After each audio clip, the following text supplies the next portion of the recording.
Hürmetli obunachilarimiz, yana bir bora assalomu alaykum. Sizlarga damazlarımız hakkında bir ma'lumot berib o'tacakman qisqacha. Videonun başında aytib o'tayım, kimda Labo bo'lsa, naq pul sotib olamiz bo'lsa, Labo komadi почти bizada. Keksizlar, barteram bor, любой mashina kelib turib ko'rib Labo'laringiz bo'lsa, bartera tikisizlar ham bo'ladi. Nafaqat Labo, barteram ishlayveramiz.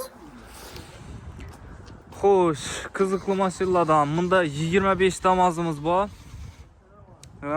105 milyon so'm turadi. 98 milyon so'm tushirdik bahosini. 11 ming kilometr yurgan, metan qo'yilgan, nomer olingan, ichlarida o'shalgan, tayyor.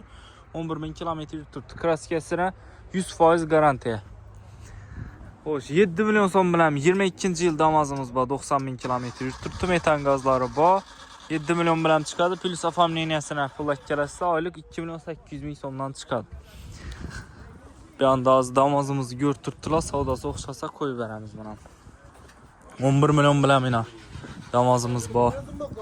Robotchi damaz ko'pchilik so'raydi. Robotchi damazdan bunda 16-yil damazımız bor, 62 milyon so'm üstüne gelişamiz. 15 milyon bilan chiqarib beramiz, 2 milyon 600 dan oylik to'lov.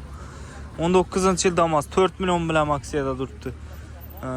Metani bor, 155 ming yurgan, 64 milyon so'm bahosi. Mana do'stlar. Gelaverasizlar. Yan tarafdan nega? Bu yanda yine Matis'larımız. 10-15 milyon pulları bulsa Matis'larımız ham chiqarib beramiz. Bu yanda Spark'la. Yo'l yanda yo'q damazlarımızdan arkada bor bu yanda. Arka pavilyonumuzda. Keyin Nexia'larimizni eslatib o'tamiz. Nexia Vibur ko'p. Nexia'larimizni ham gelishtirib, chiroyli baholarda qilib beramiz, yesangizlar. Kutib qolamiz.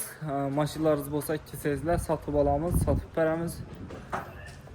Like bosib kuzatishga davom etinglar. Kanalimizga obuna bo'lib qo'shilib qolinglar do'stlar. Rahmat.